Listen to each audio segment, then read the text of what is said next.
श्रीगणेशाय नमः। अथ श्री गणपति अथर्वशीर्षा। हरिः ओम। नमस्ते गणपतये त्वमेव प्रत्यक्षं तत्त्वमसि, त्वमेव केवलं कर्तासि, त्वमेव केवलं धर्तासि, त्वमेव केवलं हर्तासि, त्वमेव सर्वं खल्विदं ब्रह्मासि। त्वं साक्षादात्मासि नित्यं ऋतं वच्मि सत्यं वच्मि। अवत्वं माम् अववक्तारम् अवश्रोतारम् अवदातारम् अवधातारम् अवानूचानमवशिष्याम् अवपश्चात्तात् अवपुरस्तात् अवोत्तरात्तात् अवदक्षिणात्तात् अवचोर्ध्वात्तात् अवाधरात्तात् सर्वतो मां पाहि पाहि समन्तात्। त्वं वाङ्मयस्त्वं चिन्मयः त्वमानन्दमयस्त्वं ब्रह्ममयः। त्वं सच्चिदानन्दाद्वितीयोऽसि, त्वं प्रत्यक्षं ब्रह्मासि, त्वं ज्ञानमयो विज्ञानमयोऽसि। सर्वं जगदिदं त्वत्तो जायते, सर्वं जगदिदं त्वत्तस्तिष्ठति, सर्वं जगदिदं त्वयि लयमिष्यति, सर्वं जगदिदं त्वयि प्रत्येति। त्वं भूमिरापो नलो निलो नभः, त्वं चत्वारि वाक्पदानि, त्वं गुणत्रयातीतः, त्वं वस्थात्रयातीतः, त्वं देहत्रयातीतः, त्वं कालत्रयातीतः, त्वं मूलाधारस्थितोऽसि नित्यं, त्वं शक्तित्रयात्मकः। त्वां योगिनो ध्यायन्ति नित्यं। त्वं ब्रह्मा त्वं विष्णुस्त्वं रुद्रस्त्वम् इन्द्रस्त्वम् अग्निस्त्वं वायुस्त्वं सूर्यस्त्वं चन्द्रमास्त्वं ब्रह्म भूर्भुवः स्वरूप। गणादिं पूर्वमुच्चार्य वर्णादीस्तदनन्तरम् अनुस्वारः परतरः अर्धेन्दुलसितां तारेण रिद्धम् एतत्तव मनुस्वरूपम्। गकारः पूर्वरूपम् अकारो मध्यमरूपम् अनुस्वारश्चान्त्यरूपम् बिन्दुरुत्तररूपम्। नादः सन्धानम् संहिता सन्धिः सैषा गणेशविद्या गणकऋषिः नेतृद्गायत्री छन्दः गणपतिर्देवता। ॐ गं गणपतये नमः। एकदन्ताय विद्महे वक्रतुण्डाय धीमहि तन्नो दन्तिः प्रचोदयात्। एकदन्तं चतुर्हस्तं पाशमङ्कुशधारिणं रदं च वरदं हस्तैर्बिभ्राणं मूषकध्वजं रक्तं लम्बोदरं शूर्प कर्णकं रक्तवाससं रक्तगन्धानुलिप्ताङ्गं रक्तपुष्पैः सुपूजितं भक्तानुकम्पिनं देवं जगत्कारणमच्युतम्। आविर्भूतं च सृष्ट्यादौ प्रकृतेः पुरुषात् परम् एवं ध्यायति यो नित्यं स योगी योगिनां वरः। नमो व्रातपतये नमो गणपतये नमः प्रमथपतये नमस्तेऽस्तु लम्बोदरायैकदन्ताय विघ्ननाशिने शिवसुताय वरदमूर्तये नमः। एतदथर्वशीर्षं योधीते स ब्रह्म भूयाय कल्पते, स सर्वविघ्नैर्नो बाध्यते, स सर्वत्र सुखमेधते, स पञ्चमहापापात् प्रमुच्यते। सायमधीयानो दिवस्कृतं पापं नाशयति, प्रातरधीयानो रात्रिकृतं पापं नाशयति, सायं प्रातः प्रयुञ्जानो पापः अपापो भवति, सर्वत्राधीयानोपविघ्नो भवति, धर्मार्थकाममोक्षं च विन्दति। इदमथर्वशीर्षमशिष्याय न देयं यो यदि मोहाद्दास्यति स पापीयान् भवति। सहस्रावर्तनाद्यं यं काममधीते तं तमनेन साधयेत् अनेन गणपतिमभिषिञ्चति स वाग्मी भवति। चतुर्थ्यामनश्नं जपति स विद्यावान् भवति इत्यथर्वणवाक्यं। ब्रह्माद्या वर्णं विद्यान् न बिभेति कदाचनेति। यो दूर्वाङ्कुरैर्यजति स वैश्रवणोपमो भवति, यो लाजैर्यजति स यशोवान् भवति, स मेधावान् भवति, यो मोदकसहस्रेण यजति स वाञ्छितफलमवाप्नोति, यः साज्यसमिद्भिर्यजति स सर्वं लभते स सर्वं लभते। अष्टौ ब्राह्मणान् सम्यग्ग्राहयित्वा सूर्यवर्चस्वी भवति। सूर्यग्रहे महानद्यां प्रतिमासन्निधौ वा जप्त्वा सिद्धमन्त्रो भवति। महाविघ्नात् प्रमुच्यते, महादोषात् प्रमुच्यते, महाप्रत्यवायात् प्रमुच्यते, स सर्वविद् भवति स सर्वविद् भवति य एवं वेद इत्युपनिषत्। अथ श्री संकटनाशन गणेश स्तोत्रम्। नारद उवाच प्रणम्य शिरसा देवं गौरीपुत्रं विनायकं भक्तावासं स्मरे नित्यम् आयुष्कामार्थसिद्धये प्रथमं वक्रतुण्डं च एकदन्तं द्वितीयकं तृतीयं कृष्णपिङ्गाक्षं गजवक्त्रं चतुर्थकं लम्बोदरं पञ्चमं च षष्ठं विकटमेव च सप्तमं विघ्नराजं च धूम्रवर्णं तथाष्टमं नवमं भालचन्द्रं च दशमं तु विनायकम् एकादशं गणपतिं द्वादशं तु गजाननं द्वादशैतानि नामानि त्रिसन्ध्यं यः पठेन्नरः न च विघ्नभयं तस्य सर्वसिद्धिकरं परं विद्यार्थी लभते विद्यां धनार्थी लभते धनं पुत्रार्थी लभते पुत्रान् मोक्षार्थी लभते गतिं जपेद गणपतिस्तोत्रं षड्भिर्मासैः फलं लभेत् संवत्सरेण सिद्धिं च लभते नात्र संशयः अष्टभ्यो ब्राह्मणेभ्यश्च लिखित्वा यः समर्पयेत् तस्य विद्या भवेत् सर्वा गणेशस्य प्रसादतः। अथ श्री एकाक्षर गणपति कवचम्। नमस्तस्मै गणेशाय सर्वविघ्नविनाशिने कार्यारम्भेषु सर्वेषु पूजितो यः सुरैरपि।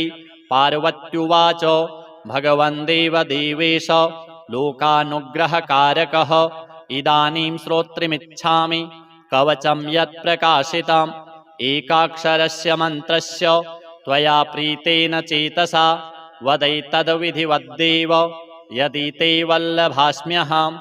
ईश्वर उवाच शृणु देवि प्रवक्ष्यामि नाख्येयमपि ते ध्रुवम् एकाक्षरस्य मन्त्रस्य कवचं सर्वकामदं यस्य स्मरणमात्रेण न विघ्नाः प्रभवन्ति हि त्रिकालमेककालं वा ये पठन्ति सदा नराः तेषां क्वापि भयं नास्ति संग्रामे संकटे गिरौ भूतवेतालरक्षोभिर्ग्रहैश्चापि न बाध्यते।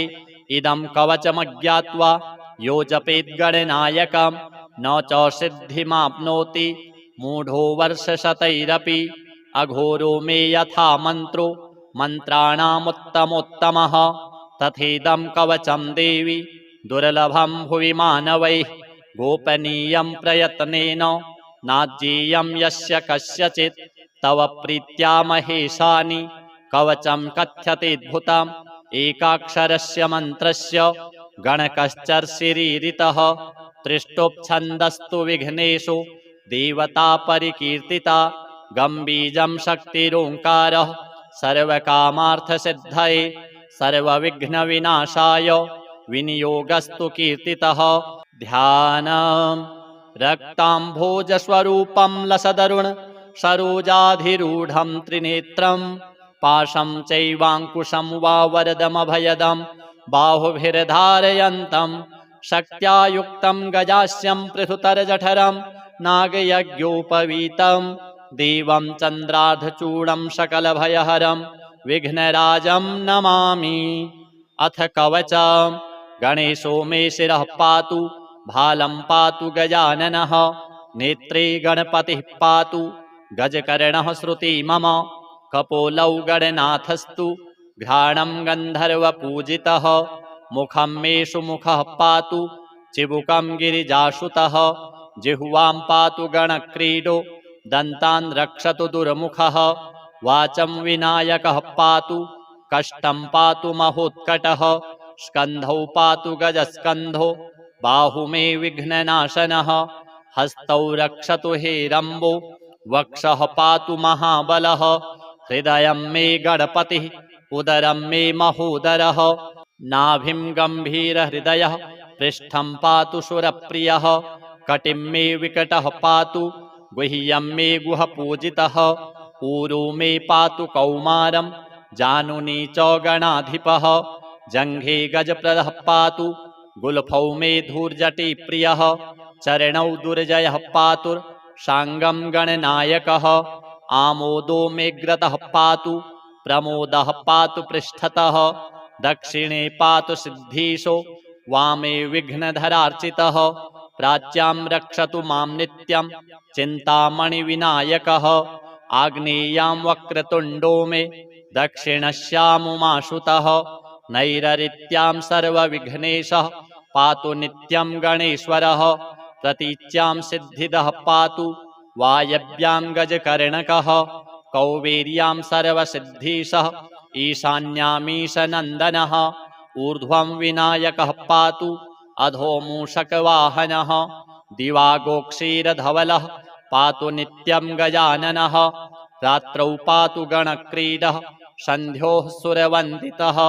पाशाङ्कुशाभयकरः सर्वतः पातु मां सदा ग्रहभूतपिशाचेभ्यः पातु नित्यं गजाननः सत्त्वं रजस्तमो वाचं बुद्धिं ज्ञानं स्मृतिं दयां धर्मचतुर्विधं लक्ष्मीं लज्जां कीर्तिं कुलं वपुः धनं धान्यं गृहं दारान् पुत्रपौत्रान् सखीस्तथा एकदन्तोऽवतु श्रीमान् सर्वतः शङ्करात्मजः सिद्धिदं कीर्तिदं देवी प्रपठेन्नियतः शुचिः एककालं द्विकालं वा त्रिकालं वापि भक्तिमान् न तस्य दुर्लभं किञ्चित् त्रिषु लोकेषु विद्यते सर्वपापविनिर्मुक्तो जायते भुवि मानवः यं यं कामयते नित्यं सुदुर्लभमनोरथं तं तं प्राप्नोति सकलं षड्मासान्नात्र संशयः मोहनस्तम्भनाकर्ष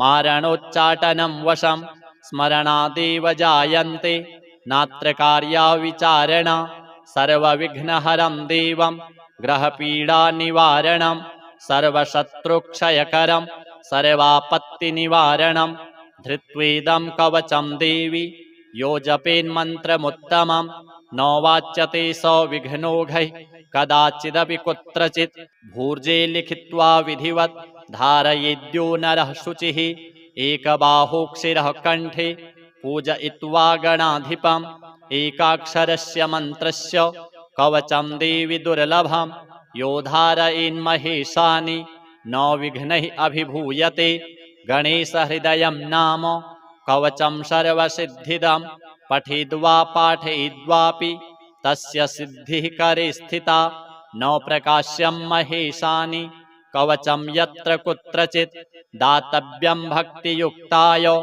गुरुदेवपराय च। अथ श्री सिद्धकुञ्जिका स्तोत्रम्। शिव उवाच शृणु देवि प्रवक्ष्यामि कुञ्जिका स्तोत्रमुत्तमं येन मन्त्रप्रभावेण चण्डीजापः शुभो भवेत् न कवचं नार्गला स्तोत्रं कीलकं न रहस्यकं न सूक्तं नापि ध्यानं च न न्यासो न च वार्चनं कुञ्जिका पाठमात्रेण दुर्गापाठफलं लभेत् अतिगुह्यतरं देवी देवानामपि दुर्लभं गोपनीयं प्रयत्नेन स्वयोनिरिव पार्वती मारणं मोहनं वश्यं स्तम्भनोच्चाटनादिकं पाठमात्रेण संसिद्धित् कुञ्जिका स्तोत्रमुत्तमम्। अथ मन्त्रः ॐ ऐं ह्रीं क्लीं चामुण्डायै विच्चे ॐ ग्लौं हूं क्लीं जूं सः ज्वालय ज्वालय ज्वल ज्वल प्रज्वल प्रज्वल ऐं ह्रीं क्लीं चामुण्डायै विच्चे ज्वल हंसं लं क्षं फट् स्वाहा। नमस्ते रुद्ररूपिण्यै नमस्ते मधुमर्दिनि नमः कैटभहारिण्यै नमस्ते महिषार्दिनि नमस्ते शुम्भहन्त्यै च निशुम्भासुरघातिनि जाग्रतं हि महादेवी जपं सिद्धं कुरुष्व मे ऐङ्कारी सृष्टिरूपायै ह्रीङ्कारी प्रतिपालिका क्लीङ्कारी कामरूपिण्यै बीजरूपे नमोऽस्तु ते चामुण्डा चण्डघाती च यैकारी वरदायिनी विच्चे चाभयदा नित्यं नमस्ते मन्त्ररूपिणी धां धीं धूं धूर्जटिः पत्नी वां वीं ऊं वागधीश्वरी क्रां क्रीं क्रूं कुञ्जिका देवी शां शीं शूं मे शुभं कुरु हुं हुं हुङ्काररूपिण्यै जं जं जं जम्भनादिनी भ्रां भ्रीं भ्रूं भैरवी भद्रे भवान्यै ते नमो नमः अं कं चं टं तं पं यं शं वीं दूं ऐं वीं हं शं धिजाग्रं धिजाग्रं त्रोटय त्रोटय दीप्तं कुरु कुरु स्वाहा पां पीं पूं पार्वती पूर्णा खां खीं खूं खेचरी तथा सां शीं शूं सप्तशती देव्या मन्त्रसिद्धिं कुरुष्व मे इदं तु कुञ्जिकास्तोत्रं मन्त्रजागर्ति हेतवे अभक्तेनैव दातव्यं गोपितं रक्ष पार्वती यस्तु कुञ्जिकया देवी हीनां सप्तशतीं पठेत् न तस्य जायते सिद्धिः अरण्ये रोदनं यथा। अथ श्री कुलदेवी स्तोत्र। ओम नमस्ते श्री कुलदेवी कुलाराध्या कुलेश्वरी कुलसंरक्षणी माता कौलिक ज्ञान प्रकाशिनी वंदे श्री कुलपूज्या कुलांबा कुलरक्षिणी वेदमाता जगन्माता लोकमाता हितैषिणी आदिशक्ति समुद्भूता त्वया हि संपूर्ण जगत् विश्ववन्द्यां महाघोरां त्राहि मां शरणागतं त्रैलोक्यहृदयं शोभे देवी त्वं परमेश्वरी भक्तानुग्रहकारिणी त्वं कुलदेवी नमोऽस्तुते महादेव प्रियं करी बालानां हितकारिणी कुलवृद्धिकरी माता त्राहि मां शरणागतं चिदग्निमण्डलसम्भूतां राज्यवैभवकारिणी प्रकटितां सुरेशानि वन्दे त्वां राजगौरवं त्वदीये कुले जातः त्वामेव शरणं गतः त्वत्वत्सलोऽहम् आद्ये त्वं रक्ष रक्षाधुना पुत्रं देहि धनं देहि साम्राज्यं प्रदेहि मे सर्वदास्माकं कुले भूयात् मङ्गलानुशासनं कुलाष्टकमिदं पुण्यं नित्यं यः सुकृति पठेत् तस्य वृद्धिकुले जातः प्रसन्ना परमेश्वरी कुलदेवी स्तोत्रमिदं सुपुण्यं ललितं तथा अर्पयामि भवद्भक्त्या त्राहि मां शिवगेहिनी। श्री गणपति नवदुर्गा कुलदेव्यार्पणमस्तु। अथ श्री गणपति अथर्वशीर्ष। हरि ओम नमस्ते गणपतये त्वमेव प्रत्यक्षं तत्त्वमसि त्वमेव केवलं कर्तासि त्वमेव केवलं धर्तासि त्वमेव केवलं हर्तासि त्वमेव सर्वं खलविदं ब्रह्मासि त्वं साक्षादात्मासि नित्यं ऋतं वच्मि सत्यं वच्मि अवत्वं माम् अववक्तारम् अवश्रोतारम् अवदातारम् अवधातारम् अवानूचानमवशिष्यम् अवपश्चात्तात् अवपुरस्तात् अवोत्तरात्तात् अवदक्षिणात्तात् अवचोर्ध्वात्तात् अवाधरात्तात् सर्वतो मां पाहि पाहि समन्तात् त्वं वाङ्मयस्त्वं चिन्मयः त्वमानन्दमयस्त्वं ब्रह्ममयः त्वं सच्चिदानन्दाद्वितीयोऽसि त्वं प्रत्यक्षं ब्रह्मासि त्वं ज्ञानमयो विज्ञानमयोऽसि सर्वं जगदिदं त्वत्तो जायते सर्वं जगदिदं त्वत्तस्तिष्ठति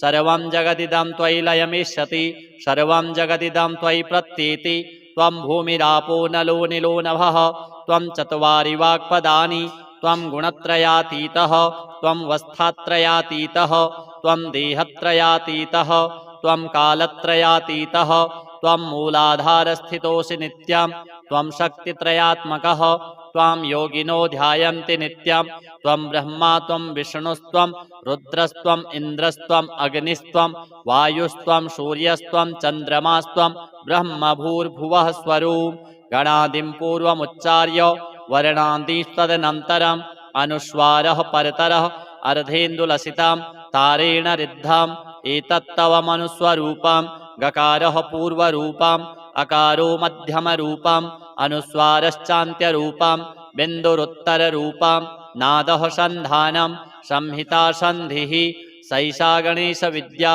गणकऋषिः नेतृद्गायत्री छन्दः गणपतिर्देवता ॐ गं गणपतये नमः एकदन्ताय विद्महे वक्रतुण्डाय धीमहि तन्नो दन्तिः प्रचोदयात् एकदन्तं चतुर्हस्तं पाशमङ्कुशधारिणं रदं च वरदं हस्तैर्बिभ्राणं मूषकध्वजं रक्तं लम्बोदरं शूर्प कर्णकं रक्तवाससं रक्तगन्धानुलिप्ताङ्गं रक्तपुष्पैः सुपूजितं भक्तानुकम्पिनं देवं जगत्कारणमच्युतम् आविर्भूतं च सृष्ट्यादौ प्रकृतेः पुरुषात् परम् एवं ध्यायति यो नित्यं स योगी योगिनां वरः।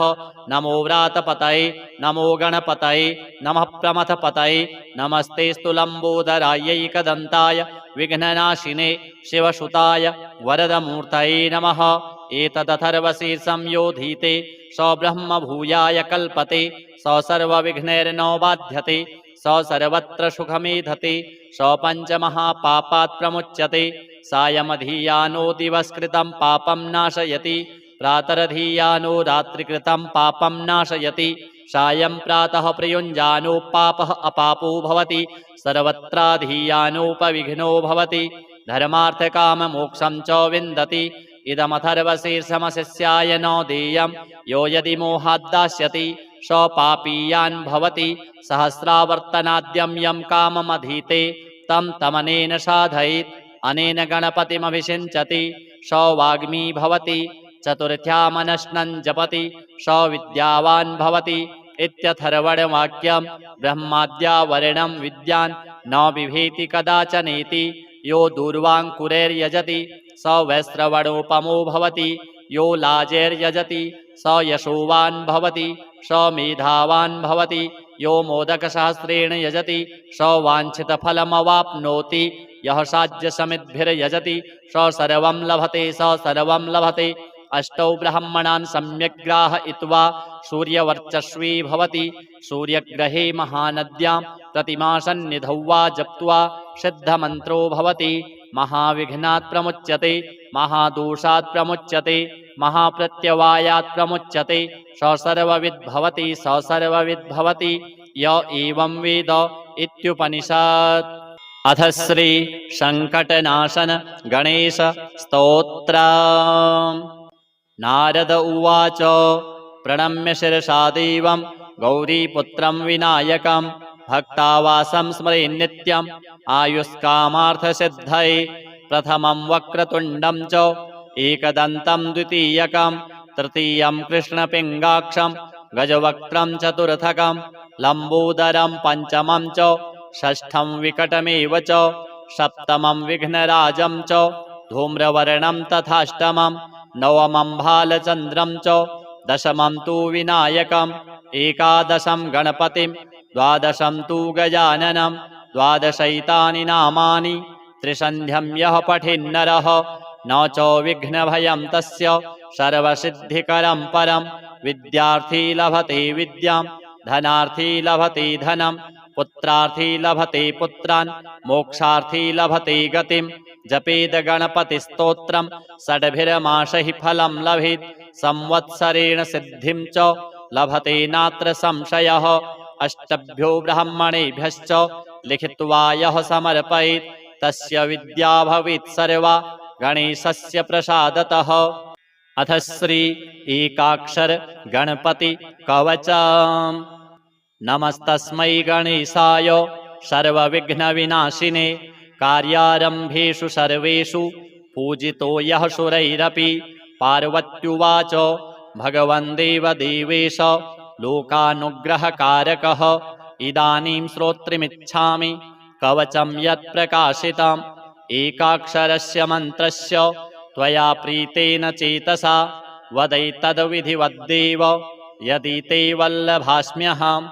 ईश्वर उवाच शृणु देवि प्रवक्ष्यामि नाख्येयमपि ते ध्रुवम् एकाक्षरस्य मन्त्रस्य कवचं सर्वकामदं यस्य स्मरणमात्रेण न विघ्नाः प्रभवन्ति हि। त्रिकालमेककालं वा ये पठन्ति सदा नराः तेषां क्वापि भयं नास्ति संग्रामे संकटे गिरौ भूतवेतालरक्षोभिर्ग्रहैश्चापि न बाध्यते। इदं कवचमज्ञात्वा यो जपेद्गणनायकं न च सिद्धिमाप्नोति मूढो वर्षशतैरपि। अघोरो मे यथा मन्त्रो मन्त्राणामुत्तमोत्तमः तथेदं कवचं देवि दुर्लभं भुवि मानवैः। गोपनीयं प्रयत्नेन नाज्येयं यस्य कस्यचित् तव प्रीत्या महेशानि कवचं कथ्यतेऽद्भुतम् एकाक्षरस्य मन्त्रस्य गणकश्चर्षिरीरितः। त्रिष्टुप् छन्दस्तु विघ्नेषु देवता परिकीर्तिता गम्बीजं शक्तिरोङ्कारः सर्वकामार्थसिद्धये सर्वविघ्नविनाशाय विनियोगस्तु कीर्तितः। ध्यानम् रक्ताम्भोजस्वरूपं लसदरुण सरोजाधिरूढं त्रिनेत्रं पाशं चैवाङ्कुशं वा वरदमभयदं बाहुभिर्धारयन्तं शक्त्या युक्तं गजास्यं पृथुतरजठरं नागयज्ञोपवीतं देवं चन्द्रार्धचूडं सकलभयहरं विघ्नराजं नमामि। अथ कवचम् गणेशो मे शिरः पातु भालं पातु गजाननः नेत्रे गणपतिः पातु गजकर्णः श्रुति मम कपोलौ गणनाथस्तु घ्राणं गन्धर्वपूजितः मुखं मे सुमुखः पातु चिबुकं गिरिजासुतः जिह्वां पातु गणक्रीडो दन्तान् रक्षतु दुर्मुखः वाचं विनायकः पातु कष्टं पातु महोत्कटः स्कन्धौ पातु गजस्कन्धो बाहु मे विघ्ननाशनः हस्तौ रक्षतु हेरम्बो वक्षः पातु महाबलः हृदयं मे गणपतिः उदरं मे महोदरः नाभिं गम्भीरहृदयः पृष्ठं पातु सुरप्रियः कटिं मे विकटः पातु गुह्यं मे गुहपूजितः ऊरो मे पातु कौमारं जानुनी च गणाधिपः जङ्घे गजप्रदः पातु गुल्फौ मे धूर्जटिप्रियः चरणौ दुर्जयः पातुर्साङ्गं गणनायकः आमोदो मेऽग्रतः पातु प्रमोदः पातु पृष्ठतः दक्षिणे पातु सिद्धीशो वामे विघ्नधरार्चितः प्राच्यां रक्षतु मां नित्यं चिन्तामणिविनायकः आग्नेयां वक्रतुण्डो मे दक्षिणस्यामुमाशुतः नैररित्यां सर्वविघ्नेशः पातु नित्यं गणेश्वरः प्रतीच्यां सिद्धिदः पातु वायव्यां गजकर्णकः कौबेर्यां सर्वसिद्धीशः ईशान्यामीशनन्दनः ऊर्ध्वं विनायकः पातु अधो मूषकवाहनः दिवागोक्षीरधवलः पातु नित्यं गजाननः रात्रौ पातु गणक्रीडः सन्ध्योः सुरवन्दितः पाशाङ्कुशाभयकरः सर्वतः पातु मां सदा ग्रहभूतपिशाचेभ्यः पातु नित्यं गजाननः सत्त्वं रजस्तमो वाचं बुद्धिं ज्ञानं स्मृतिं दयां धर्मचतुर्विधं लक्ष्मीं लज्जां कीर्तिं कुलं वपुः धनं धान्यं गृहं दारान् पुत्रपौत्रान् सखीस्तथा एकदन्तोऽवतु श्रीमान् सर्वतः शङ्करात्मजः सिद्धिदं कीर्तिदं देवी प्रपठेन्नियतः शुचिः एककालं द्विकालं वा त्रिकालं वापि भक्तिमान् न तस्य दुर्लभं किञ्चित् त्रिषु लोकेषु विद्यते सर्वपापविनिर्मुक्तो जायते भुवि मानवः यं यं कामयते नित्यं सुदुर्लभमनोरथं तं तं प्राप्नोति सकलं षड्मासान्नात्र संशयः मोहनस्तम्भनाकर्ष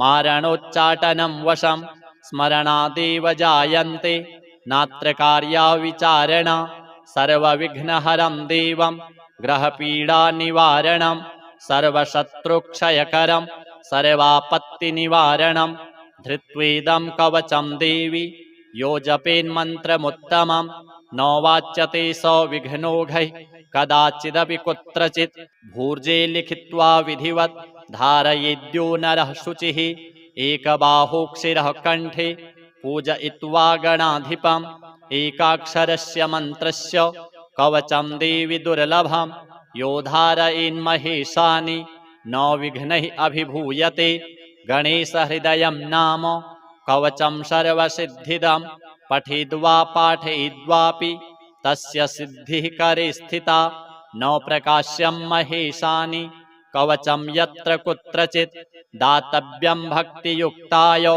गुरुदेवपराय च। अथ श्री सिद्धकुञ्जिका स्तोत्रम्। शिव उवाच शृणु देवि प्रवक्ष्यामि कुञ्जिका स्तोत्रमुत्तमं येन मन्त्रप्रभावेण चण्डी जापः शुभो भवेत्।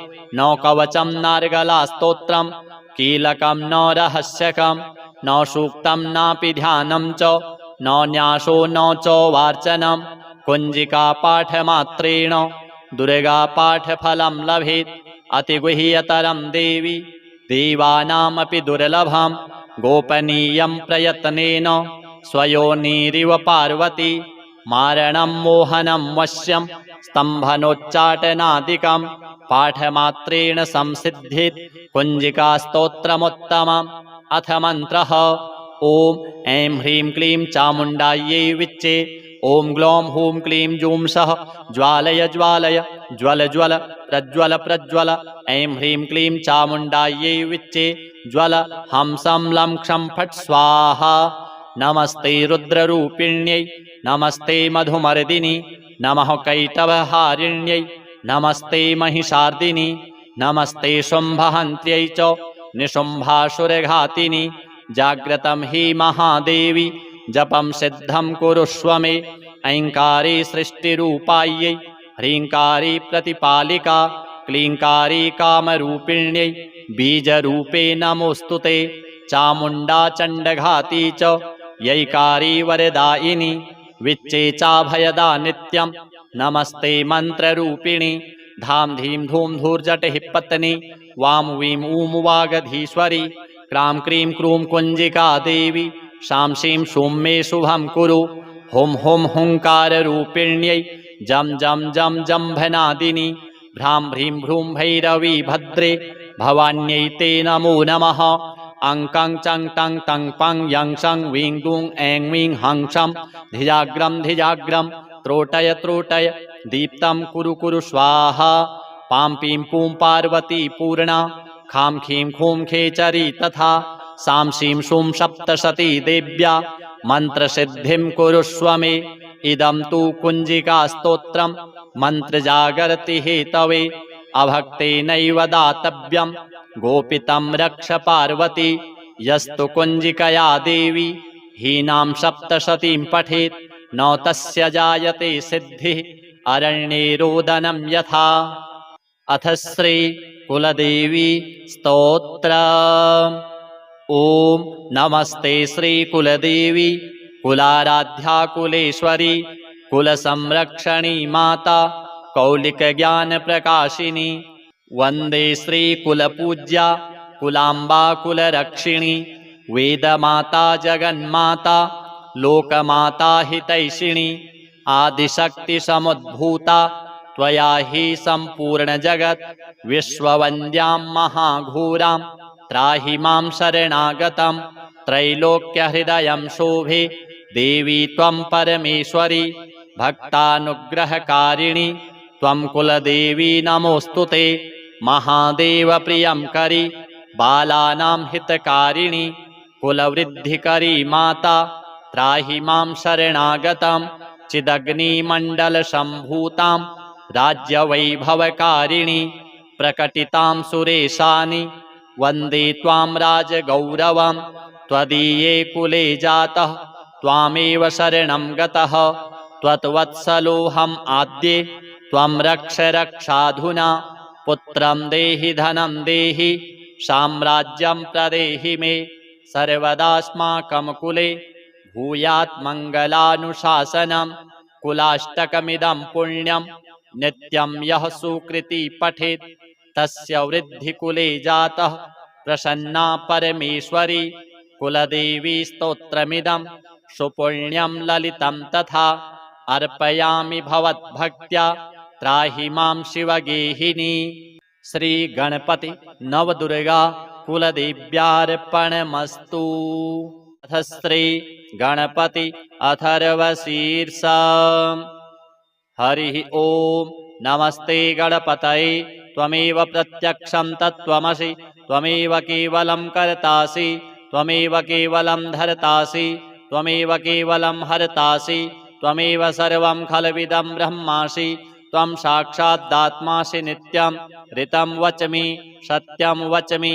अव त्वं माम् अववक्तारम् अवश्रोतारम् अवदातारम् अवधातारम् अवानुचानमवशिष्यम् अवपश्चात्तात् अवपुरस्तात् अवोत्तरात्तात् अवदक्षिणात्तात् अवचोर्ध्वात्तात् अवाधरात्तात् सर्वतो मां पाहि पाहि समन्तात् त्वं वाङ्मयस्त्वं चिन्मयः त्वमानन्दमयस्त्वं ब्रह्ममयः त्वं सच्चिदानन्दाद्वितीयोऽसि त्वं प्रत्यक्षं ब्रह्मासि त्वं ज्ञानमयो विज्ञानमयोऽसि सर्वं जगदिदं त्वत्तो जायते सर्वं जगदिदं त्वत्तस्तिष्ठति सर्वं जगदिदं त्वयि लयमिष्यति सर्वं जगदिदं त्वयि प्रत्येति त्वं भूमिरापो नलो निलो नभः त्वं चत्वारि वाक्पदानि त्वं गुणत्रयातीतः त्वं वस्थात्रयातीतः त्वं देहत्रयातीतः त्वं कालत्रयातीतः त्वं मूलाधारस्थितोऽसि नित्यं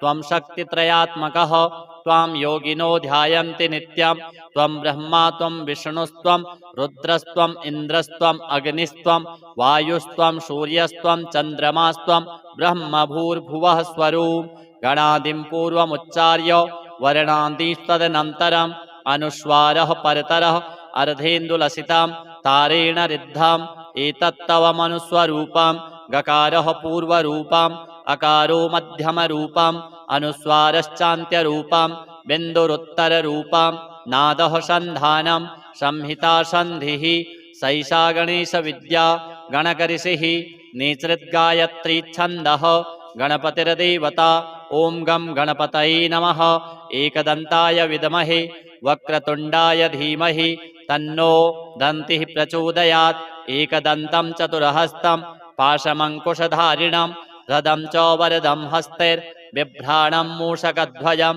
रक्तं लम्बोदरं शूर्प कर्णकं रक्तवाससं रक्तगन्धानुलिप्ताङ्गं रक्तपुष्पैः सुपूजितं भक्तानुकम्पिनं देवं जगत्कारणमच्युतम् आविर्भूतं च सृष्ट्यादौ प्रकृतेः पुरुषात् परम् एवं ध्यायति यो नित्यं स योगी योगिनां वरः नमो व्रातपतये नमो गणपतये नमः प्रमथपतये नमस्तेऽस्तु लम्बोदरायैकदन्ताय विघ्ननाशिने शिवसुताय वरदमूर्तये नमः एतदथर्वशीर्षं योधीते स ब्रह्मभूयाय कल्पते स सर्वविघ्नैर्नो बाध्यते स सर्वत्र सुखमेधते स पञ्चमहापापात् प्रमुच्यते सायमधीयानो दिवस्कृतं पापं नाशयति प्रातरधीयानो रात्रिकृतं पापं नाशयति सायं प्रातः प्रयुञ्जानो पापः अपापो भवति सर्वत्राधीयानोपविघ्नो भवति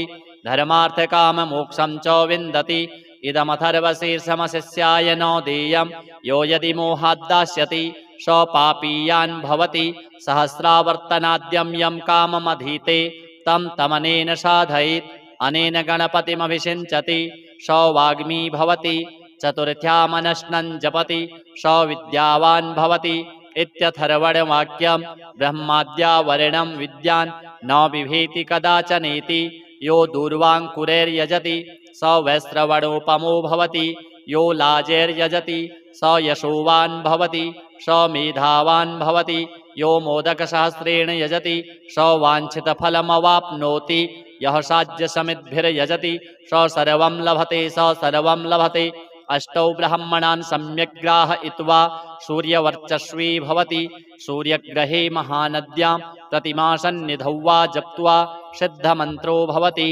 महाविघ्नात् प्रमुच्यते महादोषात् प्रमुच्यते महाप्रत्यवायात् प्रमुच्यते स सर्वविद् भवति स सर्वविद् भवति य एवं वेद इत्युपनिषत्। अथ श्री संकटनाशन गणेश स्तोत्रम्। नारद उवाच प्रणम्य शिरसा देवं गौरीपुत्रं विनायकं भक्तावासं स्मरे नित्यम् आयुष्कामार्थसिद्धये प्रथमं वक्रतुण्डं च एकदन्तं द्वितीयकं तृतीयं कृष्णपिङ्गाक्षं गजवक्त्रं चतुर्थकं लम्बोदरं पञ्चमं च षष्ठं विकटमेव च सप्तमं विघ्नराजं च धूम्रवर्णं तथाष्टमं नवमं भालचन्द्रं च दशमं तु विनायकम् एकादशं गणपतिं द्वादशं तु गजाननं द्वादशैतानि नामानि त्रिसन्ध्यं यः पठेन्नरः न च विघ्नभयं तस्य सर्वसिद्धिकरं परं विद्यार्थी लभते विद्यां धनार्थी लभते धनं पुत्रार्थी लभते पुत्रान् मोक्षार्थी लभते गतिं जपेद गणपतिस्तोत्रं षड्भिर्मासैः फलं लभेत् संवत्सरेण सिद्धिं च लभते नात्र संशयः अष्टभ्यो ब्राह्मणेभ्यश्च लिखित्वा यः समर्पयेत् तस्य विद्या भवेत् सर्वा गणेशस्य प्रसादतः। अथ श्री एकाक्षर गणपति कवचम्। नमस्तस्मै गणेशाय सर्वविघ्नविनाशिने कार्यारम्भेषु सर्वेषु पूजितो यः सुरैरपि। पार्वत्युवाच भगवन् देवदेवेश लोकानुग्रहकारकः इदानीं श्रोत्रिमिच्छामि कवचं यत् प्रकाशितम् एकाक्षरस्य मन्त्रस्य त्वया प्रीतेन चेतसा वदैतद्विधिवद्देव यदि ते वल्लभास्म्यहम्। ईश्वर उवाच शृणु देवि प्रवक्ष्यामि नाख्येयमपि ते ध्रुवम् एकाक्षरस्य मन्त्रस्य कवचं सर्वकामदं यस्य स्मरणमात्रेण न विघ्नाः प्रभवन्ति हि। त्रिकालमेककालं वा ये पठन्ति सदा नराः तेषां क्वापि भयं नास्ति संग्रामे संकटे गिरौ भूतवेतालरक्षोभिर्ग्रहैश्चापि न बाध्यते। इदं कवचमज्ञात्वा यो जपेद्गणनायकं न च सिद्धिमाप्नोति मूढो वर्षशतैरपि। अघोरो मे यथा मन्त्रो मन्त्राणामुत्तमोत्तमः तथेदं कवचं देवि दुर्लभं भुवि मानवैः गोपनीयं प्रयत्नेन नाज्येयं यस्य कस्यचित्। तव प्रीत्या महेशानि कवचं कथ्यतेऽद्भुतम् एकाक्षरस्य मन्त्रस्य गणकश्चर्षिरीरितः त्रिष्टुप्छन्दस्तु विघ्नेषु देवता परिकीर्तिता। गम्बीजं शक्तिरोङ्कारः सर्वकामार्थसिद्धये सर्वविघ्नविनाशाय विनियोगस्तु कीर्तितः। ध्यानम् रक्ताम्भोजस्वरूपं लसदरुण सरोजाधिरूढं त्रिनेत्रं पाशं चैवाङ्कुशं वा वरदमभयदं बाहुभिर्धारयन्तं शक्त्या युक्तं गजास्यं पृथुतरजठरं नागयज्ञोपवीतं देवं चन्द्रार्धचूडं सकलभयहरं विघ्नराजं नमामि। अथ कवचम् गणेशो मे शिरः पातु भालं पातु गजाननः नेत्रे गणपतिः पातु गजकर्णः श्रुति मम कपोलौ गणनाथस्तु घ्राणं गन्धर्वपूजितः मुखं मे सुमुखः पातु चिबुकं गिरिजासुतः जिह्वां पातु गणक्रीडो दन्तान् रक्षतु दुर्मुखः वाचं विनायकः पातु कष्टं पातु महोत्कटः स्कन्धौ पातु गजस्कन्धो बाहु मे विघ्ननाशनः हस्तौ रक्षतु हेरम्बो वक्षः पातु महाबलः हृदयं मे गणपतिः उदरं मे महोदरः नाभिं गम्भीरहृदयः पृष्ठं पातु सुरप्रियः कटिं मे विकटः पातु गुह्यं मे गुहपूजितः ऊरू मे पातु कौमारं जानुनी च गणाधिपः जङ्घे गजप्रदः पातु गुल्फौ मे धूर्जटी प्रियः चरणौ दुर्जयः पातुर्साङ्गं गणनायकः आमोदो मे ग्रतः पातु प्रमोदः पातु पृष्ठतः दक्षिणे पातु सिद्धीशो वामे विघ्नधरार्चितः प्राच्यां रक्षतु मां नित्यं चिन्तामणिविनायकः आग्नेयां वक्रतुण्डो मे दक्षिणस्यामुमाशुतः नैररित्यां सर्वविघ्नेशः पातु नित्यं गणेश्वरः प्रतीच्यां सिद्धिदः पातु वायव्यां गजकर्णकः कौबेर्यां सर्वसिद्धीशः ईशान्यामीशनन्दनः ऊर्ध्वं विनायकः पातु अधो मूषकवाहनः दिवागोक्षीरधवलः पातु नित्यं गजाननः रात्रौ पातु गणक्रीडः सन्ध्योः सुरवन्दितः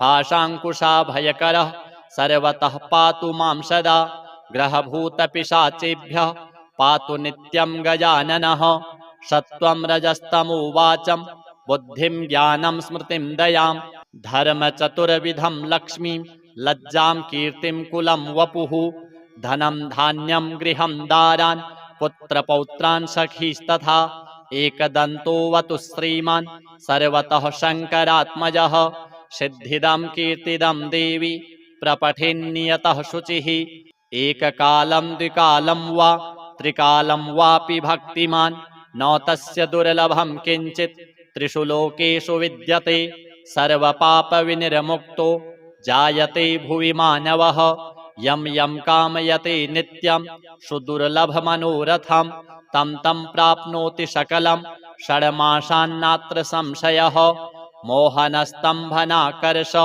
मारणोच्चाटनं वशं स्मरणादेव जायन्ते नात्र कार्या विचारणा सर्वविघ्नहरं देवं ग्रहपीडानिवारणं सर्वशत्रुक्षयकरं सर्वापत्तिनिवारणं धृत्वेदं कवचं देवी यो जपेन्मन्त्रमुत्तमं न वाच्यते स विघ्नौघैः कदाचिदपि कुत्रचित् भूर्जे लिखित्वा विधिवत् धारयेद्यो नरः शुचिः एकबाहोक्षिरः कण्ठे पूजयित्वा गणाधिपम् एकाक्षरस्य मन्त्रस्य कवचं देवी दुर्लभं यो धारयेन्महेशानि न विघ्नैः अभिभूयते गणेशहृदयं नाम कवचं सर्वसिद्धिदं पठित्वा पाठयित्वापि तस्य सिद्धिः करे स्थिता न प्रकाश्यं महेशानि कवचं यत्र कुत्रचित् दातव्यं भक्तियुक्ताय गुरुदेवपराय च। अथ श्री सिद्धकुञ्जिका स्तोत्रम्। शिव उवाच शृणु देवि प्रवक्ष्यामि कुञ्जिका स्तोत्रमुत्तमं येन मन्त्रप्रभावेण चण्डीजापः शुभो भवेत् न कवचं नार्गला स्तोत्रं कीलकं न रहस्यकं न सूक्तं नापि ध्यानं च न न्यासो न च वार्चनं कुञ्जिका पाठमात्रेण दुर्गा पाठफलं लभेत् अतिगुह्यतरं देवी देवानामपि दुर्लभं गोपनीयं प्रयत्नेन स्वयोनिरिव पार्वती मारणं मोहनं वश्यं स्तम्भनोच्चाटनादिकं पाठमात्रेण संसिद्धित् कुञ्जिका स्तोत्रमुत्तमम्। अथ मन्त्रः ॐ ऐं ह्रीं क्लीं चामुण्डायै विच्चे ॐ ग्लौं हूं क्लीं जूं सः ज्वालय ज्वालय ज्वल ज्वल प्रज्वल प्रज्वल ऐं ह्रीं क्लीं चामुण्डायै विच्चे ज्वल हंसं लं क्षं फट् स्वाहा नमस्ते रुद्ररूपिण्यै नमस्ते मधुमर्दिनि नमः कैटभहारिण्यै नमस्ते महिषार्दिनि नमस्ते शुम्भहन्त्यै च निशुम्भासुरघातिनि जाग्रतं हि महादेवी जपं सिद्धं कुरुष्व मे ऐङ्कारी सृष्टिरूपायै ह्रीङ्कारी प्रतिपालिका क्लीङ्कारी कामरूपिण्यै बीजरूपे नमोऽस्तु ते चामुण्डा चण्डघाती च यैकारी वरदायिनी विच्चे चाभयदा नित्यं नमस्ते मन्त्ररूपिणी धाम धीं धूम धूर्जटिः पत्नी वां वीं ऊं वागधीश्वरी क्रां क्रीं क्रूं कुञ्जिका देवी शां शीं शूं मे शुभं कुरु हुं हुं हुङ्काररूपिण्यै जं जं जं जम्भनादिनी भ्रां ह्रीं भ्रूं भैरवी भद्रे भवान्यै ते नमो नमः अं कं चं टं तं पं यं शं वीं दूं ऐं वीं हं शं धिजाग्रं धिजाग्रं त्रोटय त्रोटय दीप्तं कुरु कुरु स्वाहा पां पीं पूं पार्वती पूर्णा खां खीं खूं खेचरी तथा सां शीं शूं सप्तशती देव्या मन्त्रसिद्धिं कुरुष्व मे इदं तु कुञ्जिका स्तोत्रं मन्त्रजागर्ति हेतवे अभक्तेनैव दातव्यं गोपितं रक्ष पार्वती यस्तु कुञ्जिकया देवी हीनां सप्तशतीं पठेत् न तस्य जायते सिद्धिः अरण्ये रोदनं यथा।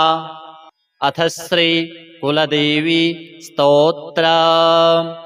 ॐ नमस्ते श्री कुलदेवी कुलाराध्या कुलेश्वरी कुलसंरक्षणी माता कौलिकज्ञानप्रकाशिनी वन्दे श्री कुलपूज्या कुलाम्बा कुलरक्षिणी वेदमाता जगन्माता लोकमाता हितैषिणी आदिशक्तिसमुद्भूता त्वया हि सम्पूर्णजगत् विश्ववन्द्यां महाघोरां त्राहि मां शरणागतं त्रैलोक्यहृदयं शोभे देवी त्वं परमेश्वरी भक्तानुग्रहकारिणी त्वं कुलदेवी नमोऽस्तु ते महादेव प्रियंकरी बालानां हितकारिणी कुलवृद्धिकरी माता त्राहि मां शरणागतं चिदग्निमण्डलसम्भूतां राज्यवैभवकारिणी प्रकटितां सुरेशानि वन्दे त्वां राजगौरवं त्वदीये कुले जातः त्वामेव शरणं गतः त्वत्वत्सलोऽहम् आद्ये त्वं रक्ष रक्षाधुना पुत्रं देहि धनं देहि साम्राज्यं प्रदेहि मे सर्वदास्माकं कुले भूयात् मङ्गलानुशासनं कुलाष्टकमिदं पुण्यं नित्यं यः सुकृति पठेत् तस्य वृद्धिकुले जातः प्रसन्ना परमेश्वरी कुलदेवी स्तोत्रमिदं सुपुण्यं ललितं तथा अर्पयामि भवद्भक्त्या त्राहि मां शिवगेहिनी। श्री गणपति नवदुर्गा कुलदेव्यार्पणमस्तु। अथ श्री गणपति अथर्वशीर्षा।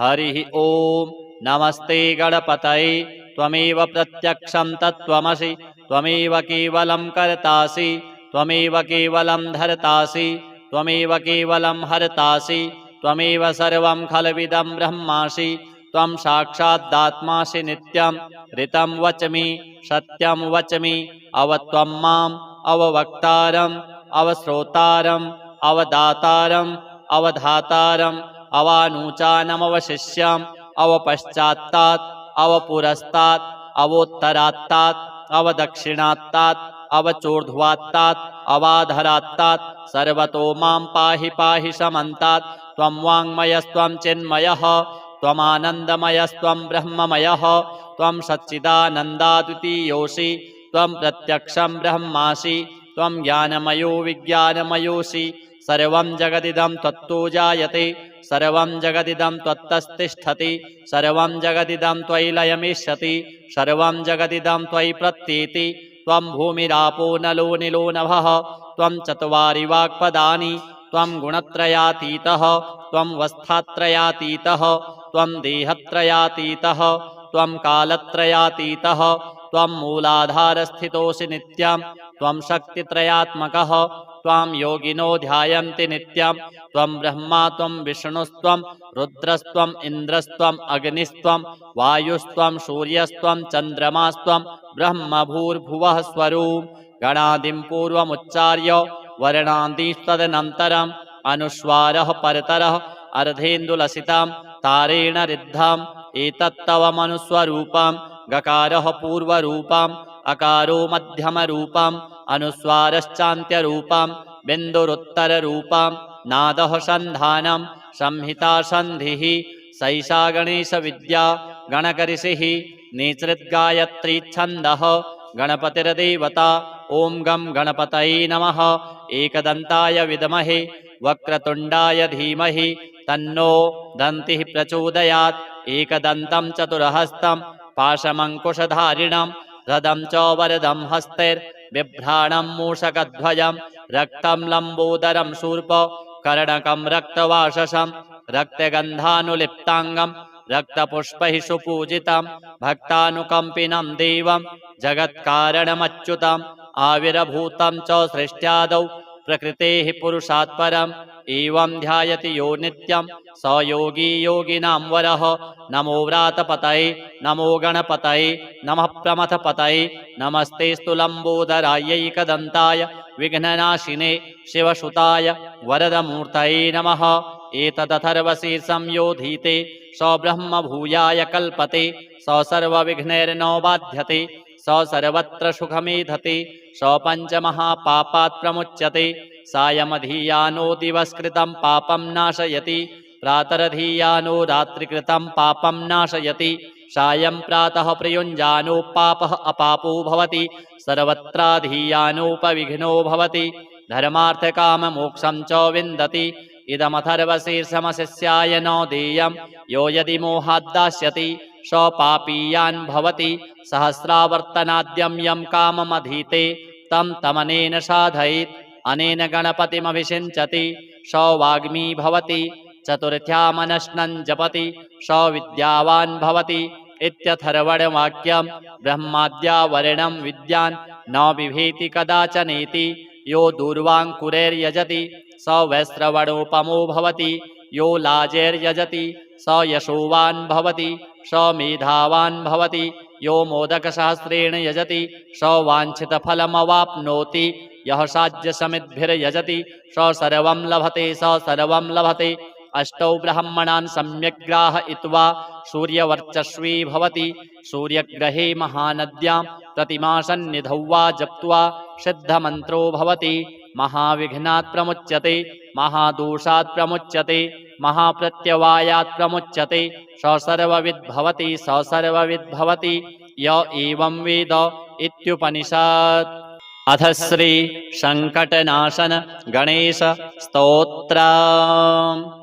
नारद उवाच प्रणम्य शिरसा देवं गौरीपुत्रं विनायकं भक्तावासं स्मरे नित्यम् आयुष्कामार्थसिद्धये प्रथमं वक्रतुण्डं च एकदन्तं द्वितीयकं तृतीयं कृष्णपिङ्गाक्षं गजवक्त्रं चतुर्थकं लम्बोदरं पञ्चमं च षष्ठं विकटमेव च सप्तमं विघ्नराजं च धूम्रवर्णं तथाष्टमं नवमं भालचन्द्रं च दशमं तु विनायकम् एकादशं गणपतिं द्वादशं तु गजाननं द्वादशैतानि नामानि त्रिसन्ध्यं यः पठेन्नरः न च विघ्नभयं तस्य सर्वसिद्धिकरं परं विद्यार्थी लभते विद्यां धनार्थी लभते धनं पुत्रार्थी लभते पुत्रान् मोक्षार्थी लभते गतिं जपेद गणपतिस्तोत्रं षड्भिर्मासैः फलं लभेत्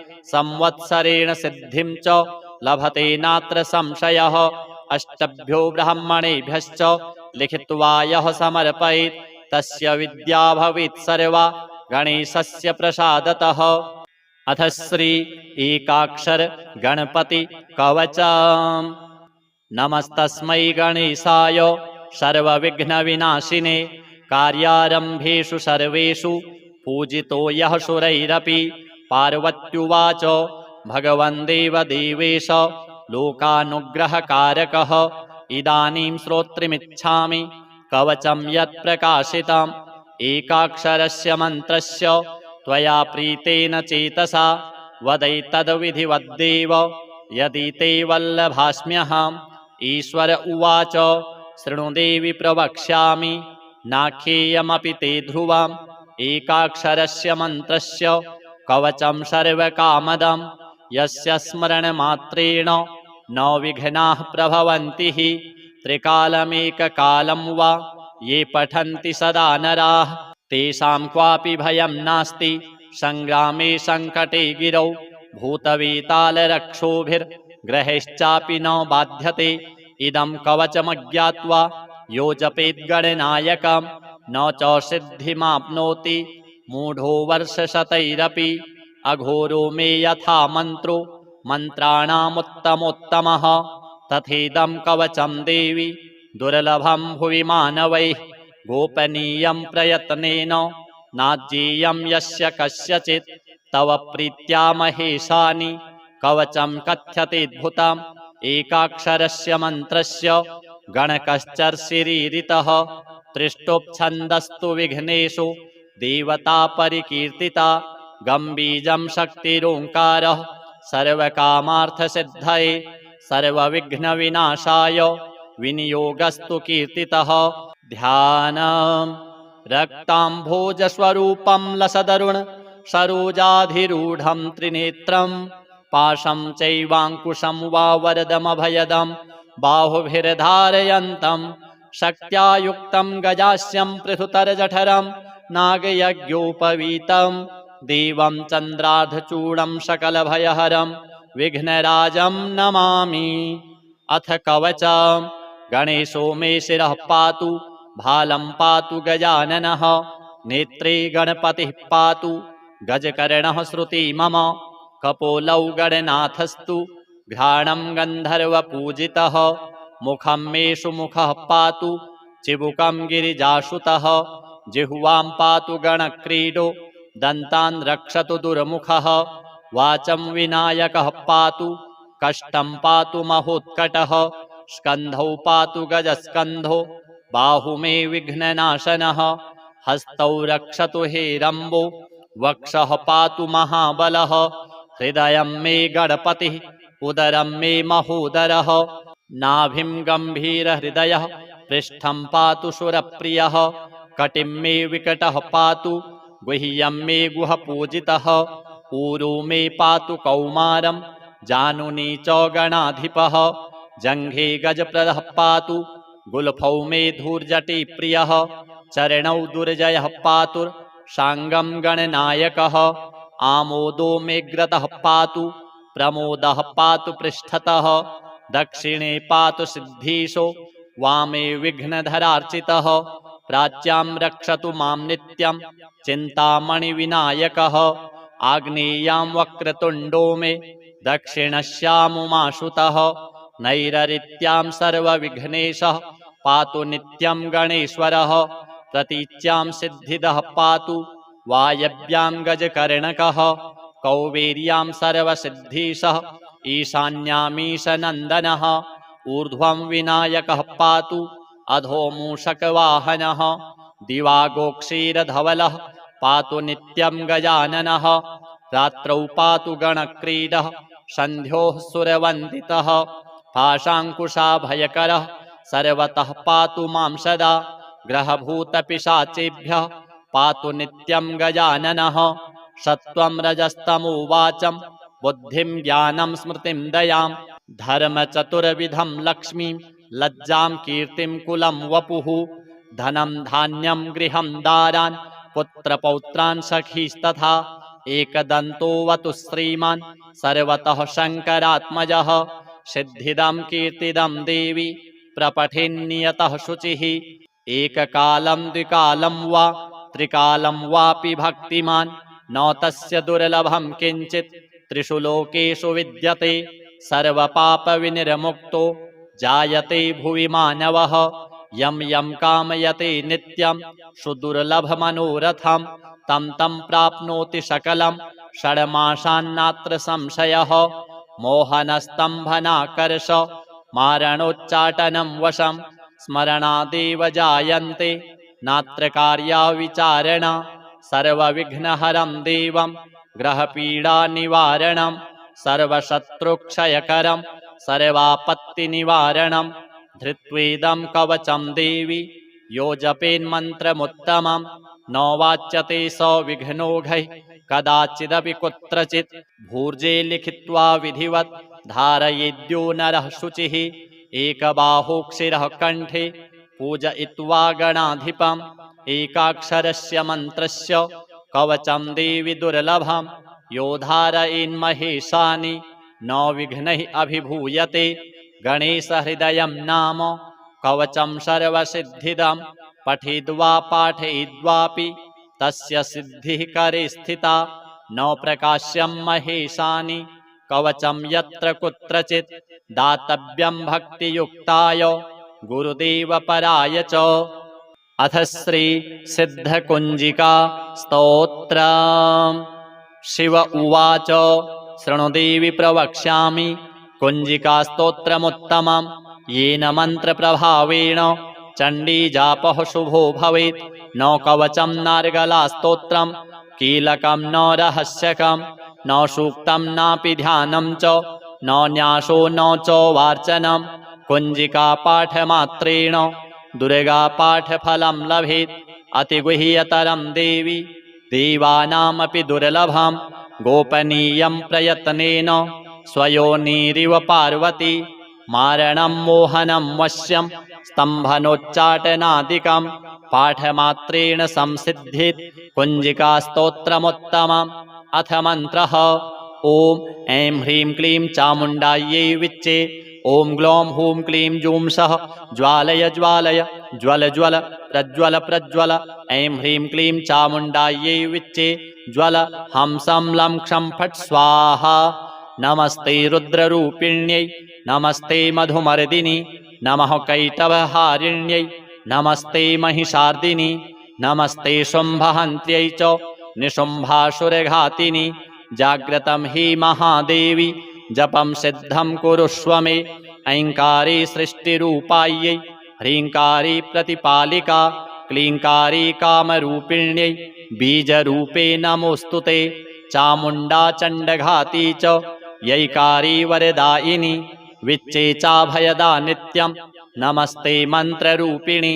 धां धीं धूं धूर्जटिः पत्नी वां वीं ऊं वागधीश्वरी क्रां क्रीं क्रूं कुञ्जिका देवी शां शीं शूं मे शुभं कुरु। हुं हुं हुङ्काररूपिण्यै जं जं जं जम्भनादिनि भ्रां ह्रीं भ्रूं भैरवी भद्रे भवान्यै ते नमो नमः।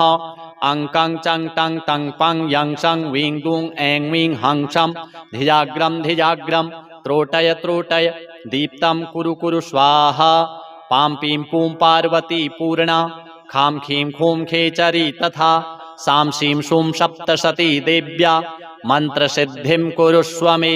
इदं तु कुञ्जिकास्तोत्रं मन्त्रजागर्ति हेतवे अभक्तेनैव दातव्यं गोपितं रक्ष पार्वती।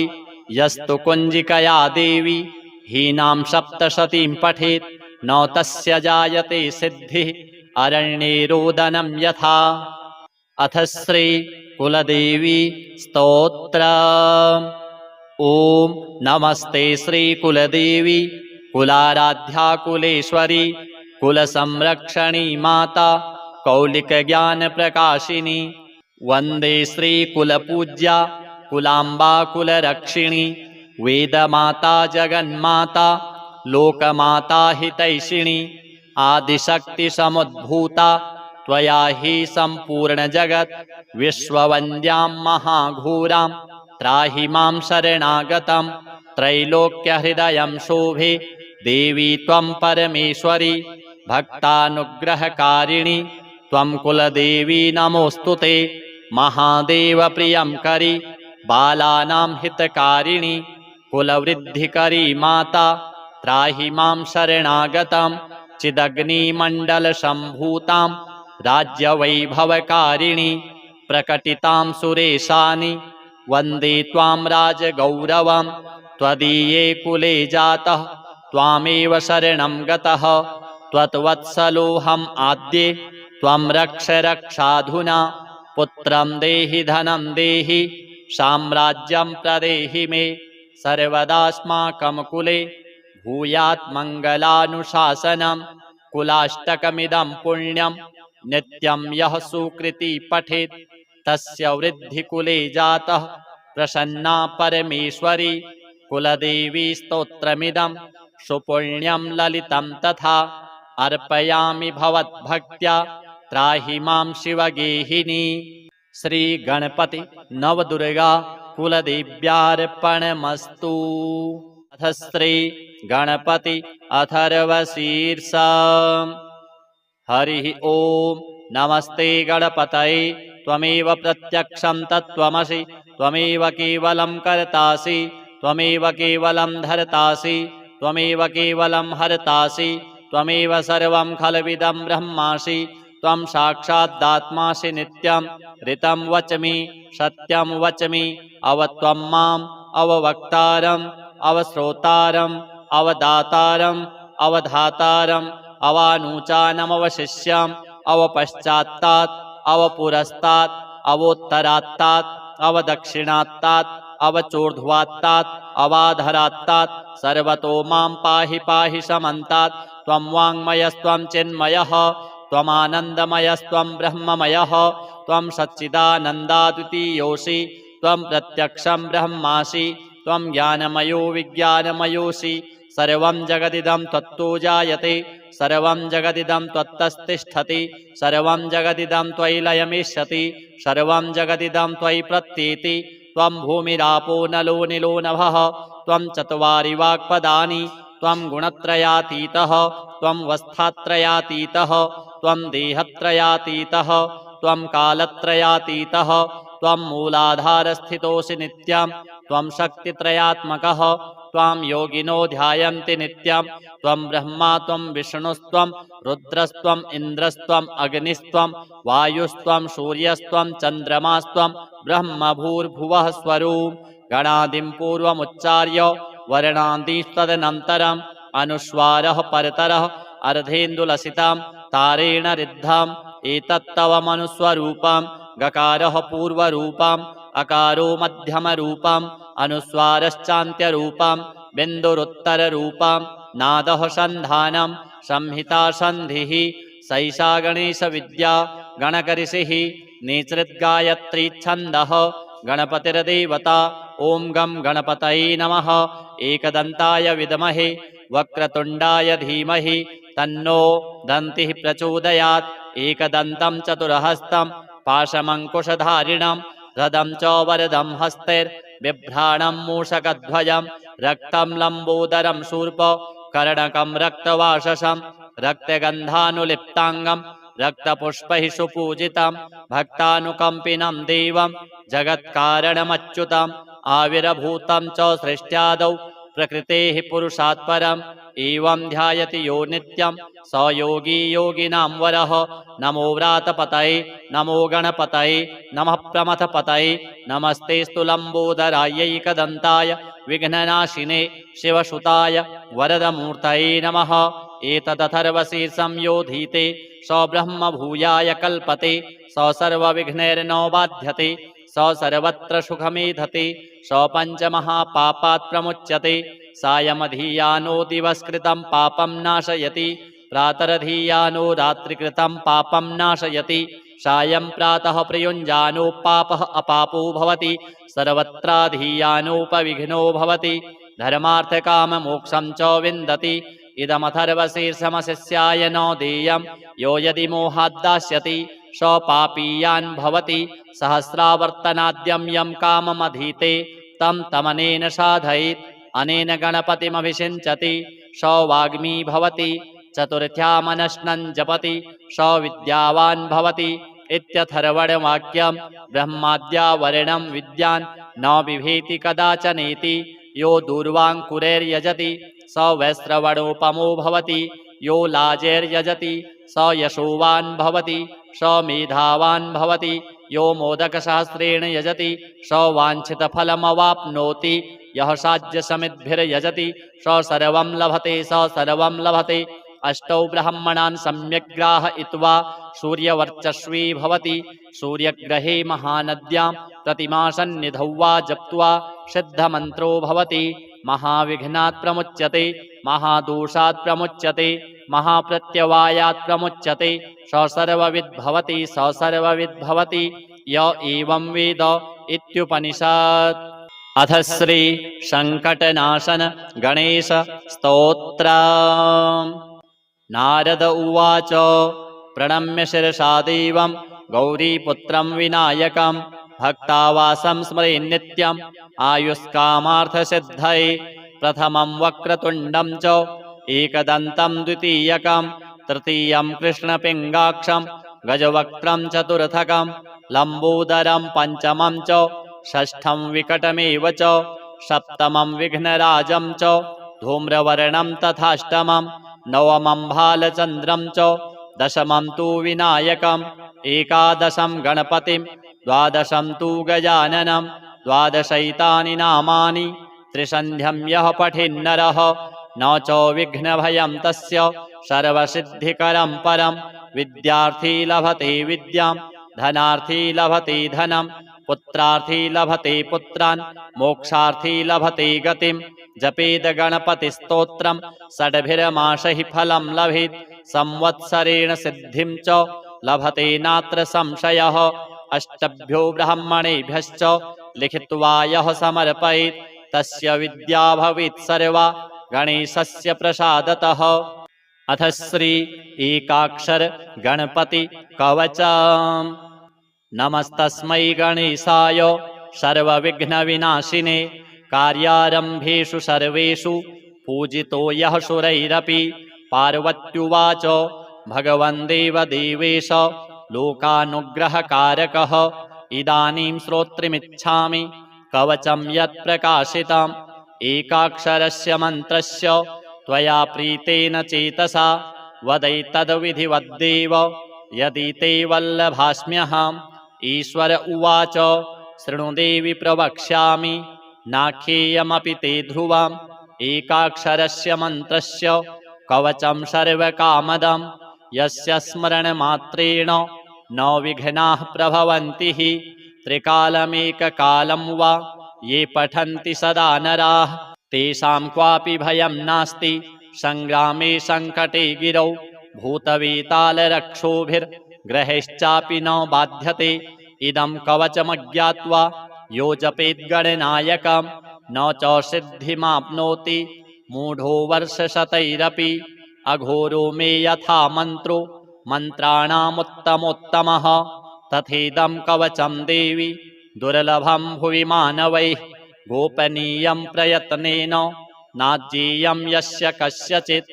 तव प्रीत्या महेशानि कवचं कथ्यतेऽद्भुतम् एकाक्षरस्य मन्त्रस्य गणकश्चर्षिरीरितः त्रिष्टुप्छन्दस्तु विघ्नेषु देवता परिकीर्तिता। गम्बीजं शक्तिरोङ्कारः सर्वकामार्थसिद्धये सर्वविघ्नविनाशाय विनियोगस्तु कीर्तितः। ध्यानम् रक्ताम्भोजस्वरूपं लसदरुण सरोजाधिरूढं त्रिनेत्रं पाशं चैवाङ्कुशं वा वरदमभयदं बाहुभिर्धारयन्तं शक्त्या युक्तं गजास्यं पृथुतरजठरं नागयज्ञोपवीतं देवं चन्द्रार्धचूडं सकलभयहरं विघ्नराजं नमामि।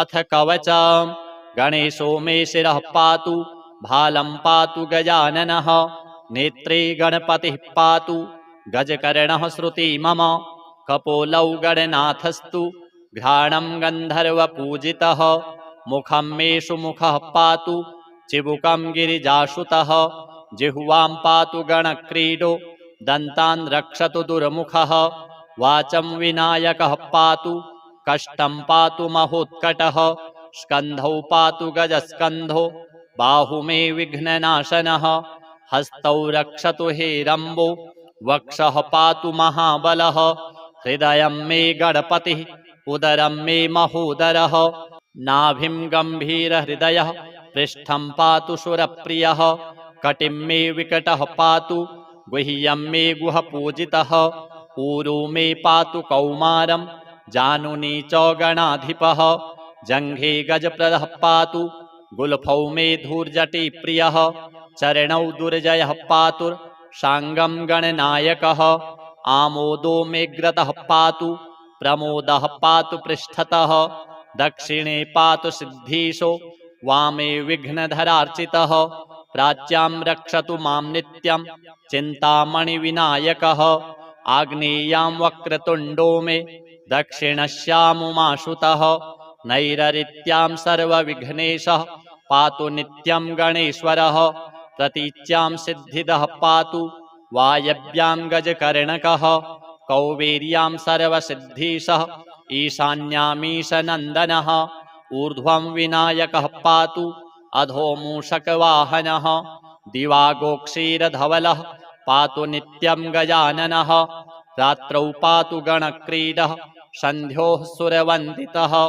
पाशाङ्कुशाभयकरः सर्वतः पातु मां सदा ग्रहभूतपिशाचेभ्यः पातु नित्यं गजाननः सत्त्वं रजस्तमो वाचं बुद्धिं ज्ञानं स्मृतिं दयां धर्मचतुर्विधं लक्ष्मीं लज्जां कीर्तिं कुलं वपुः धनं धान्यं गृहं दारान् पुत्रपौत्रान् सखीस्तथा एकदन्तोऽवतु श्रीमान् सर्वतः शङ्करात्मजः सिद्धिदं कीर्तिदं देवी प्रपठेन्नियतः शुचिः एककालं द्विकालं वा त्रिकालं वापि भक्तिमान् न तस्य दुर्लभं किञ्चित् त्रिषु लोकेषु विद्यते सर्वपापविनिर्मुक्तो जायते भुवि मानवः यम यम कामयते नित्यं सुदुर्लभमनोरथं तं तं प्राप्नोति सकलं षड्मासान्नात्र संशयः।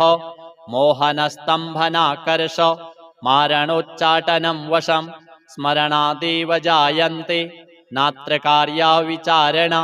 सर्वविघ्नहरं देवं ग्रहपीडानिवारणं सर्वशत्रुक्षयकरं सर्वापत्तिनिवारणं धृत्वेदं कवचं देवी यो जपेन्मन्त्रमुत्तमं न वाच्यते स विघ्नौघैः कदाचिदपि कुत्रचित्।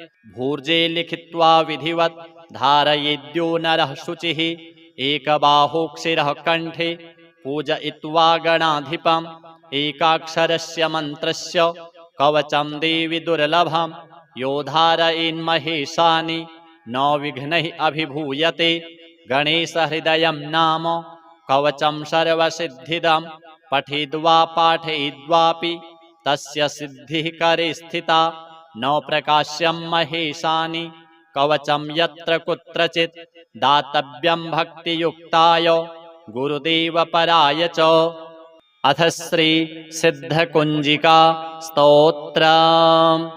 शिव उवाच शृणु देवि प्रवक्ष्यामि कुञ्जिका स्तोत्रमुत्तमं येन मन्त्रप्रभावेण चण्डीजापः शुभो भवेत्। न कवचं नार्गला स्तोत्रं कीलकं न रहस्यकं न सूक्तं नापि ध्यानं च न न्यासो न च वार्चनं कुञ्जिका पाठमात्रेण दुर्गा पाठफलं लभेत्। अतिगुह्यतरं देवी देवानामपि दुर्लभं गोपनीयं प्रयत्नेन स्वयोनिरिव पार्वती मारणं मोहनं वश्यं स्तम्भनोच्चाटनादिकं पाठमात्रेण संसिद्धित् कुञ्जिका स्तोत्रमुत्तमम्। अथ मन्त्रः ॐ ऐं ह्रीं क्लीं चामुण्डायै विच्चे ॐ ग्लौं हूं क्लीं जूं सः ज्वालय ज्वालय ज्वल ज्वल प्रज्वल प्रज्वल। ऐं ह्रीं क्लीं चामुण्डायै विच्चे ज्वल हं सं लं क्षं फट् स्वाहा। नमस्ते रुद्ररूपिण्यै नमस्ते मधुमर्दिनि नमः कैटभहारिण्यै नमस्ते महिषार्दिनि नमस्ते शुम्भहन्त्यै च निशुम्भासुरघातिनि। जाग्रतं हि महादेवी जपं सिद्धं कुरुष्व मे ऐङ्कारी सृष्टिरूपायै ह्रीङ्कारी प्रतिपालिका क्लीङ्कारी कामरूपिण्यै बीजरूपे नमोऽस्तुते। चामुण्डा चण्डघाती च यैकारी वरदायिनी विच्चे चाभयदा नित्यं नमस्ते मन्त्ररूपिणी। धां धीं धूं धूर्जटिः पत्नी वां वीं ऊं वागधीश्वरी क्रां क्रीं क्रूं कुञ्जिका देवी शां शीं शूं मे शुभं कुरु। हुं हुं हुङ्काररूपिण्यै जं जं जं जम्भनादिनि भ्रां ह्रीं भ्रूं भैरवी भद्रे भवान्यै ते नमो नमः। अं कं चं टं तं पं यं शं वीं दूं ऐं वीं हं शं धिजाग्रं धिजाग्रं त्रोटय त्रोटय दीप्तं कुरु कुरु स्वाहा। पां पीं पूं पार्वती पूर्णा खां खीं खूं खेचरी तथा सां शीं शूं सप्तशती देव्या मन्त्रसिद्धिं कुरुष्व मे। इदं तु कुञ्जिका स्तोत्रं मन्त्रजागर्ति हेतवे अभक्तेनैव दातव्यं गोपितं रक्ष पार्वती। यस्तु कुञ्जिकया देवी हीनां सप्तशतीं पठेत् न तस्य जायते सिद्धिः अरण्ये रोदनं यथा। अथ श्री कुलदेवी स्तोत्रम्। ॐ नमस्ते श्री कुलदेवी कुलाराध्या कुलेश्वरी कुलसंरक्षणी माता कौलिकज्ञानप्रकाशिनी। वन्दे श्रीकुलपूज्या कुलाम्बा कुलरक्षिणी वेदमाता जगन्माता लोकमाता हितैषिणी। आदिशक्तिसमुद्भूता त्वया हि सम्पूर्णजगत् विश्ववन्द्यां महाघोरां त्राहि मां शरणागतं। त्रैलोक्यहृदयं शोभे देवी त्वं परमेश्वरी भक्तानुग्रहकारिणी त्वं कुलदेवी नमोऽस्तुते। महादेवप्रियं करि बालानां हितकारिणी कुलवृद्धिकरी माता त्राहि मां शरणागतं। चिदग्निमण्डलसम्भूतां राज्यवैभवकारिणि प्रकटितां सुरेशानि वन्दे त्वां राजगौरवं त्वदीये कुले जातः त्वामेव शरणं गतः त्वत्वत्सलोऽहम् आद्ये त्वं रक्ष रक्षाधुना पुत्रं देहि धनं देहि साम्राज्यं प्रदेहि मे सर्वदास्माकं कुले भूयात् मङ्गलानुशासनं कुलाष्टकमिदं पुण्यं नित्यं यः सुकृति पठेत् तस्य वृद्धिकुले जातः प्रसन्ना परमेश्वरी कुलदेवी स्तोत्रमिदं सुपुण्यं ललितं तथा अर्पयामि भवद्भक्त्या त्राहि मां शिवगेहिनी। श्री गणपति नवदुर्गा कुलदेव्यार्पणमस्तु।